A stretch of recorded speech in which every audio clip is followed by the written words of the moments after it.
Kaum muslimin dan muslimat rahimani wa rahmakumullah. Pertama, sholat Jumat hanya wajib kepada kaum laki-laki yang sudah baligh dan berakal. Muslim, baligh dan berakal, bukan musafir. Artinya dia mukim di tempatnya. Maka dia wajib untuk melaksanakan sholat Jumat. Sebagaimana firman Allah Subhanahu wa taala, "Ya ayyuhalladzina amanu idza nudiya lis-shalati min yaumil jumu'ati fas'au ila dzikrillah wa dzarul bai'." Wahai orang-orang beriman, jika kalian dipanggil untuk mengerjakan sholat Jumat, maka segera kalian menuju zikir kepada Allah, tinggalkan jual beli. Ini menunjukkan bahwa sholat Jumat hukumnya itu wajib.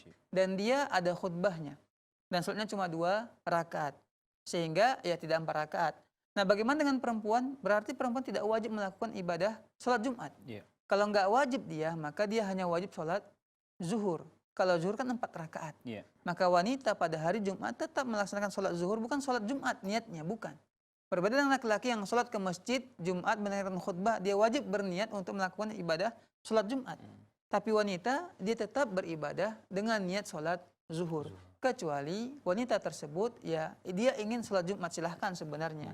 Di Masjidil Haram, ya kita akan saksikan ketika hari Jumat, laki-laki dan perempuan sholat Jumat. Kalau dia sudah sholat Jumat, sudah lepas kewajiban sholat zuhurnya. Nah, begitu juga kalau seandainya ada orang yang sakit, nggak bisa dia ke masjid.